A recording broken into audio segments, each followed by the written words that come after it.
Apresentamos Através da Bíblia, o programa que leva você ao estudo sistemático e detalhado do Livro dos Livros, a Palavra de Deus. Estes estudos são de autoria do Dr. J. Vernon Magui e apresentados pelo pastor e professor Itamir Neves. Convidamos você, ouvinte, a acompanhar esta jornada através da Bíblia. Olá, amigo, estamos iniciando mais um programa da série Através da Bíblia. Com satisfação, mantemos esse contato com você com o propósito de juntos estudarmos a Palavra de Deus. Somos gratos por sua companhia e pelas correspondências que chegam até nós. São elas que nos dão conta como tem sido a recepção do nosso programa e através delas também podemos saber um pouco mais da sua vida, do seu ministério e colocarmos o seu nome em nossa lista de oração. Temos um grupo de irmãos que constantemente intercedem em favor de você. Graças a Deus por esses irmãos e queremos colocar a sua vida, o seu ministério diante do Senhor em oração. Por isso hoje eu quero registrar a carta que vem da irmã MC, da cidade de Assis, no estado de São Paulo. Essa nossa ouvinte, essa nossa irmã nos diz o seguinte: o meu nome é MC e não perco nenhum só dos programas através da Bíblia. Gosto muito, é maravilhoso. Agradeço a Deus pela Transmundial. Abraços de um ouvinte distante. Querida irmã, nós nos alegramos muito com o fato de você ter encontrado no programa aquilo que você procurava. Oramos nós pedindo que Deus lhe faça uma serva útil e que também nos utilize para que o programa cada vez mais a encoraje a ter uma vida correta diante do Senhor. Que Deus abençoe. Nossa intenção, como você que nos acompanha fielmente sabe, é estudarmos a Bíblia toda. É uma tarefa difícil, mas que nós temos percebido ser da vontade do Senhor. E por isso nós temos planejado e a cada programa um trecho bíblico tem sido estudado. Eu quero convidá-la agora a orar comigo, pedindo as bênçãos de Deus para esse projeto e para o estudo de hoje. Vamos orar. Pai querido, obrigado porque Tu ouves a nossa oração. Suplicamos-te, Senhor, diante da Tua misericórdia e da Tua graça, que o Senhor nos abençoe nesse propósito tão elevado de estudarmos toda a Tua palavra. Pedimos para hoje a iluminação do Teu Espírito para que possamos entender e ouvir a Tua voz nesse programa. Que nós possamos ser edificados. Nós oramos, Senhor, em nome de Jesus. Amém. Fortalece a fé, conhecer nosso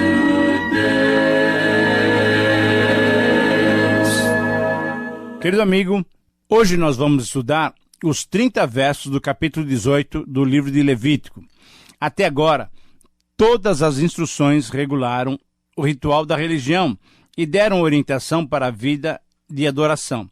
A partir desse capítulo, Deus trata do aspecto moral da vida dos israelitas, de forma que os capítulos 18, 19 e 20 constituem uma seção específica que aplica os 10 mandamentos às várias circunstâncias da vida. Para nos relacionarmos com Deus, é necessário santidade. E quando o homem despreza esses preceitos, vê a sua vida social desmoronar, como nós temos visto em muitas civilizações. Infelizmente, nós temos visto também em nossos dias esse mesmo fato. Esse é um trecho muito importante mesmo. Sabe por quê? Porque você e eu estamos vivendo em dias de grande liberdade sexual, em dias em que as opções sexuais são direito do cidadão. Quando estudarmos as regulamentações desse capítulo 18, nós vamos perceber que muitas práticas que vemos hoje já estavam proibidas naqueles dias, lá há quase 3.400 anos atrás. Na verdade, nós temos que constatar que não há nada de novo em toda essa exploração sexual dos nossos dias. Infelizmente, a tendência do espírito humano sempre foi para a depravação, para o uso indivíduo daquilo que Deus nos concedeu. A tendência do ser humano sempre foi para uma vida independente da direção de Deus. Portanto, ao estudarmos esse capítulo, nós vamos perceber a tendência pecaminosa do coração humano e as claras regulamentações divinas para que o ser humano pudesse usufruir como bênçãos de tudo quanto Deus colocou à nossa disposição. Por Deus nos amar tão maravilhosamente e por Ele ser santo, temos essas regulamentações para uma vida saudável e uma vida de santidade. Esse capítulo, para ser devidamente estudado, pode ser dividido em 10 regulamentações. Vamos analisar então agora cada uma delas. A primeira regulamentação, nos versículos 1 a 5, mostra os princípios básicos para uma vida correta. E quem dá essas ordens é Deus. Os estatutos, as leis que foram dadas por Deus deveriam ser a única fonte de autoridade para o comportamento dos israelitas. Nós vamos ler esses versos. Disse o Senhor a Moisés, fala aos filhos de Israel e diz-lhes: Eu sou o Senhor vosso Deus. Não farei segundo as obras da terra do Egito, em que vocês habitaram. Nem farei segundo as obras da terra de Canaã, para a qual eu vos levo. Nem andareis nos seus estatutos. Fareis segundo os meus juízos, e os meus estatutos guardareis, para andardes neles. Eu sou o Senhor vosso Deus. Portanto, os meus estatutos e os meus juízos guardareis. Cumprindo-os, o homem viverá por eles. Eu sou o Senhor. Você está com a sua Bíblia aberta? Vamos lá, pega a sua Bíblia e me acompanha. Nós vamos fazer alguns destaques. Primeiro, nos versículos 1, 2, 4 e 5, a palavra Senhor destaca-se, demonstrando a autoridade dele sobre o povo de Israel. Não era qualquer Deus, não era qualquer ídolo que estava falando, não, de jeito nenhum. Era o Senhor, o Deus Criador, o Deus de Israel, o Deus libertador. O Deus que tinha tirado Israel do Egito e que agora os conduzia pelo deserto. Era esse Deus que prometera dar como possessão a eles uma terra boa que manava leite e mel. Ora, se Deus é Senhor, ele deve ser obedecido. Nós somos os seus servos. Então, essa prática atual de declarar, de reivindicar, de exigir, de ordenar que Deus nos abençoe, é uma prática totalmente errada. É Ele quem tem a palavra. É Ele quem dá as ordens. A maneira de nos relacionarmos com Deus deve sempre preservar os papéis de cada um. Ele é o Senhor e nós. Nós somos os seus servos. Ele manda e nós obedecemos. Israel tinha que entender isso e tinha que obedecer às determinações divinas. Segunda observação, Israel estava num momento muito delicado da sua vida. Ele tinha atrás de si o Egito, com toda a sua idolatria e toda a prática de cultos contrários ao Criador. Os egípcios adoravam as criaturas e não ao Criador. Mas Israel também tinha diante de si Canaã. Canaã era um território com diversas nações. Todas elas também eram idólatras e com práticas cultuais abomináveis que ofendiam o coração de Deus. Israel, então, tinha que decidir: ou viveria segundo essas práticas de cultos pagãos, ou viveria segundo as orientações e determinações divinas. E você, querido amigo, como é que você tem vivido? Conforme a maioria das pessoas que estão ao seu redor? Ou você tem buscado a cada dia viver de acordo com as ordenanças do Senhor? Terceiro, Deus deixou claro para Israel, conforme o versículo 5, que se vivesse, se obedecesse aos seus decretos e ordenanças, eles, como povo, viveriam de modo abençoado. A lei era o caminho de vida para os redimidos, conforme Ezequiel 20, 11, 13 e 21. Nós vamos ali em Ezequiel ler o seguinte, quando estudarmos: Dei-lhes os meus estatutos e lhes fiz conhecer os meus juízos, os quais, agora observe bem, cumprindo-os, o homem viverá por eles. Você consegue entender esse verso? Ele é muito importante em nossa relação com Deus. Vamos lá, tente me acompanhar. Deus não está dizendo que o cumprimento da lei justifica ou salva alguém. Não, de jeito nenhum. Deus está dizendo que, como povo escolhido, como povo de Deus, se obedecermos às suas leis, teremos a sua bênção. É isso mesmo. A lei não foi dada para justificar. A justificação vem só através da fé em Jesus Cristo. Mas quando já salvos, já justificados, quando já reconciliados com Deus, obedecemos às leis e às determinações divinas, certamente seremos abençoados por Ele, como Ele mesmo prometeu. Séculos depois, mas ainda na época da velha aliança, Abacuque disse o seguinte: o justo viverá pela fé. Essas duas declarações se complementam, pois a palavra fé, agora aqui nesse texto de Abacuque, ela pode ser traduzida também por fidelidade. E assim, a obediência, os atos de fidelidade, os atos fiéis de obediência são evidência de uma vida de quem vive pela fé. E quem pratica esses atos fiéis de obediência sempre terá a bênção do Senhor. A segunda regulamentação, nos versos 6 a 18, mostra uma série de 10 ordens, olha só, 10 ordens claras e objetivas em relação à vida sexual. Nós vamos ler o texto. Nenhum homem se chegará a qualquer parente da sua carne para lhe descobrir a nudez. Eu sou o Senhor. Não descobrirás a nudez do teu pai e da tua mãe. Ela é tua mãe. Não lhe descobrirás a nudez. Não descobrirás a nudez da mulher do teu pai. É nudez do teu pai. Versículo 9. A nudez da tua irmã, filha do teu pai ou filha da tua mãe, nascida em casa ou fora de casa, a sua nudez não descobrirás. Versículo 10. A nudez da filha do teu filho ou da filha da tua filha, a sua nudez não descobrirás, porque é tua nudez. Não descobrirás a nudez da filha da mulher do teu pai, gerada pelo teu pai. Ela é tua irmã. Versículo 12. A nudez da irmã do teu pai não descobrirás. Ela é parente do teu pai.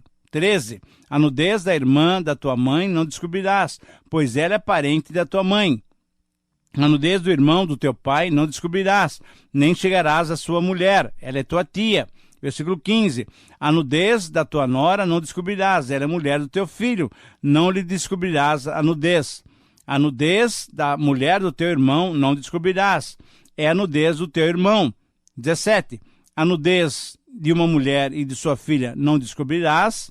Não tomarás a filha do teu filho, nem a filha da tua filha, para lhe descobrir a nudez. Parentes são, maldade é. E finalmente o versículo 18. Não tomarás como tua mulher outra, de sorte que lhe seja rival, descobrindo a sua nudez com ela durante a sua vida. Nossa, quantos detalhes, não é mesmo? São muitos detalhes, mas perceba que numa sociedade nômade, como era o povo de Israel naqueles dias, era necessário todos esses detalhes. Num relacionamento familiar em que os membros da família estavam diariamente em estreito contato uns com os outros, nas mais diferentes ocasiões, se fazia, com certeza, era necessário essas orientações bem específicas, eram muito específicas para padronizar os relacionamentos entre os familiares e, logicamente, entre o povo. Mas eu sei que alguém pode estar perguntando, por que todas essas ordens em forma tão negativa?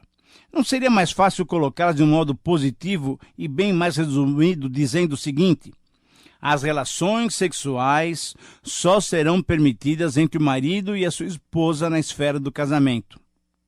Não era mais fácil dizer assim? Olha, eu até concordo com alguém que esteja pensando dessa maneira, mas certamente temos que lembrar que Israel naqueles dias era ainda uma sociedade primitiva. E para deixar claro o desejo de Deus, as proibições criariam maior impacto e seriam mais contundentes para os israelitas. Assim como os 10 mandamentos, a fórmula não farás, não terás, essa fórmula foi usada aqui também. Por isso, todos os negativos. Nós, então, temos 10 orientações muito claras e objetivas contra qualquer relacionamento sexual com alguma parenta próxima, conforme o versículo 6. Vamos, então, alistar essas proibições uma a uma. Primeiro, não deveria haver relacionamento sexual com a própria mãe. Versículo 7. 2. Nem com a madrasta ou com a segunda mulher do seu pai. Versículo 8. Não deveria haver nenhum relacionamento sexual com a irmã ou as irmãs. Versículo 9. Nem com as netas. Versículo 10 e 17. 5. Nem com a meia-irmã. Versículo 11, como aconteceu com Aminon e Tamar, em 2 Samuel 13. Sexto, não deveria haver relacionamento sexual com as tias, versículos 12, 13 e 14, como acontecera com Amrão e Joquebede em Êxodo 6, que nós já estudamos. Sétimo, não deveria haver relacionamento sexual com a nora, versículo 15, como aconteceu também com Judá e Tamar, em Gênesis 38, que nós já estudamos. Oitavo, não deveria haver relacionamento sexual com a cunhada, versículo 16, exceto em casos da perpetuação do nome da família, conforme Deuteronômio 25, 5 a 10, que orienta sobre a lei do levirato, que nós também já vimos em Gênesis 38, 6 a 11. E nono, não deveria haver relacionamento sexual com a enteada, isso é, com a filha de uma das suas mulheres. E, finalmente, em 10º lugar, não deveria haver relacionamento sexual com a irmã da sua mulher, conforme o versículo 18. E isso já tinha acontecido, e nós já estudamos lá em Gênesis, com Jacó, Lia e Raquel. Querido amigo, alguns comentaristas discutem se essas proibições se referiam ao casamento ou alguma relação sexual fora do casamento. A expressão descobrir a sua nudez abrange tanto uma como outra situação. Isso é, tanto poderia ser através de casamento ou uma situação esporádica extra-casamento. Essa expressão era um sinônimo de relacionamentos sexuais ilícitos. Era essa a ideia. E assim, essas proibições ficaram muito claras. Terceiro, a regulamentação do versículo 19 nos mostra uma proibição de caráter cerimonial transformada num delito moral. Diz assim o versículo 19: não te chegarás à mulher para lhe descobrir a nudez durante a sua menstruação. E conforme já vimos no capítulo 15, versículo 24, era um respeito para com a mulher, que era muito desrespeitada naqueles dias. A quarta regulamentação, no versículo 20, mostra a proibição do adultério. O versículo 20 diz assim claramente: nem te deitarás com a mulher do teu próximo para te contaminares com ela. Este, na verdade, é um reforço da ênfase do 7º mandamento: não adulterarás, conforme nós já estudamos em Êxodo 20, 14. O adultério era expressamente proibido em Israel e, portanto, era um delito capital, conforme nós veremos no capítulo 20, versículo 10. A quinta regulamentação, no versículo 21, mostra a proibição de uma das práticas mais abomináveis dos cananeus. O versículo 21 diz assim: e da tua descendência não darás nenhum para dedicar-se a Moloque, nem profanarás o nome do teu Deus. Eu sou o Senhor. Querido amigo, saindo um pouquinho das proibições da área sexual, esse verso proíbe frontalmente qualquer possibilidade de um sacrifício humano, e especificamente de o sacrifício de uma criança. Os filhos não deveriam ser entregues em sacrifício nem a Moloque, um deus adorado principalmente pelos amonitas da Transjordânia, nem a qualquer outro deus. Esse ritual praticado pelos povos que habitavam a Palestina era completamente condenado pelo Senhor. Evidências arqueológicas sugerem que a imagem desse deus Moloque era uma imagem de metal que era aquecida até alta temperatura. E as crianças, veja só, eram jogadas ainda vivas nas chamas do altar.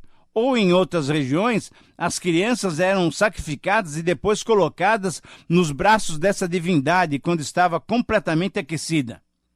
Essa prática desumana era uma abominação diante de Deus, profanava o seu santo nome, violava o 6º mandamento que proibia o assassinato, mas também porque era um ato que desfigurava a imagem de Deus no ser humano. Embora alguns críticos tentem justificar essas ações, lembrando do sacrifício que Deus exigiu de Abraão, pedindo-lhe o seu filho Isaque, é possível refutá-los claramente, demonstrando que naquela situação Deus estava testando a fé e a obediência do primeiro patriarca de Israel. A sexta regulamentação, nos versículos 22, a total reprovação da prática do homossexualismo. Voltando novamente às legislações sobre a vida sexual, diz assim o versículo 22: Com homem não te deitarás como se fosse mulher. É abominação. Querido amigo, o homossexualismo viola o mandamento de Deus da procriação. Como essa atividade é contrária à ordem divina, era uma chamada de abominação.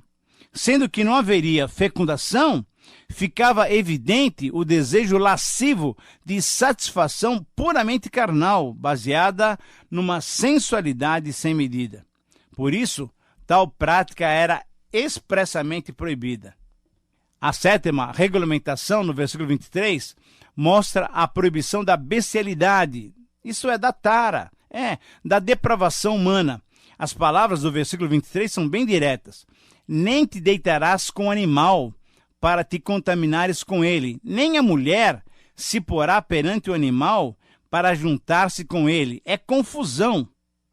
Querido amigo, o nosso Deus não é Deus de confusão, não é de depravação, mas é de santidade e pureza.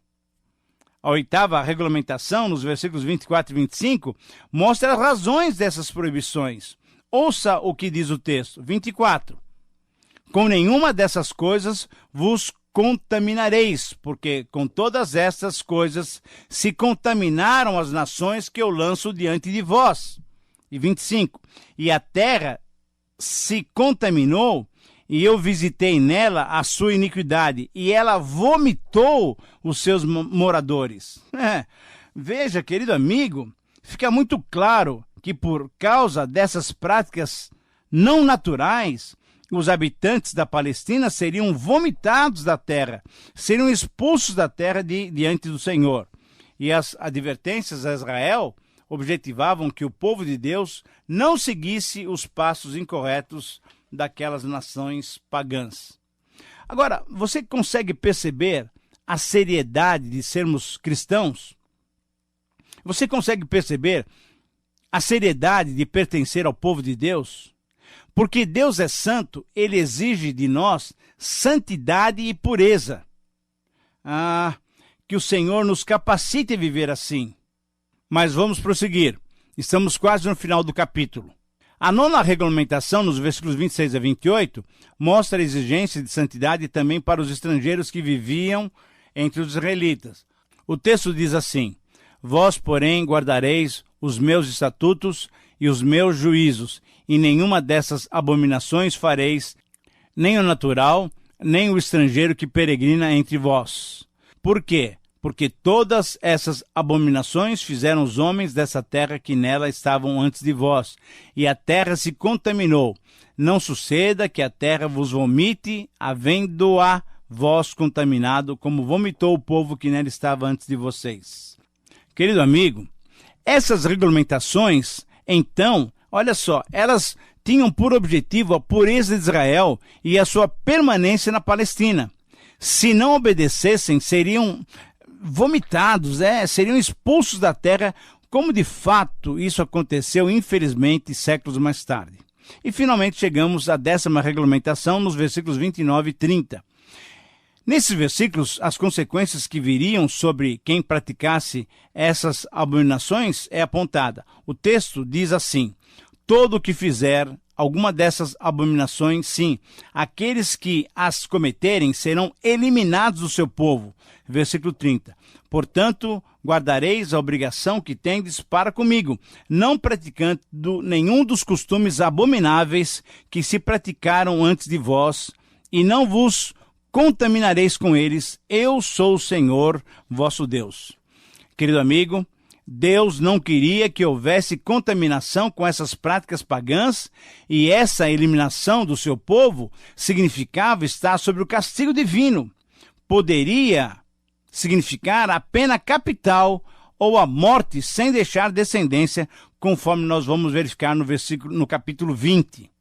A sabedoria dessas regulamentações é confirmada cada vez mais pelos estudos genéticos modernos. Perceba bem, esses estudos demonstram que os filhos gerados de uniões e casamentos proibidos estão mais propensos a imperfeições e a incapacitações.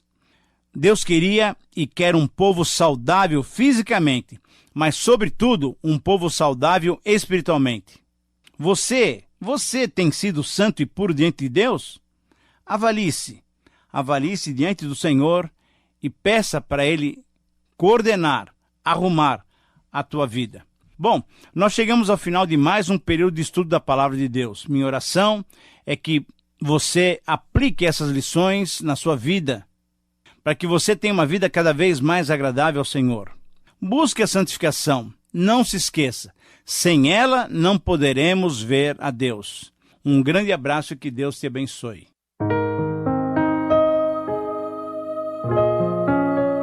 Terminamos mais uma apresentação do programa Através da Bíblia. Esperamos que você nos escreva, dando a sua opinião sobre o que ouviu. O nosso endereço é Caixa Postal 18.300, CEP 046-26970, São Paulo, capital. Ou pelo e-mail atravesdabiblia@transmundial.com.br. Este programa foi produzido nos estúdios da Transmundial.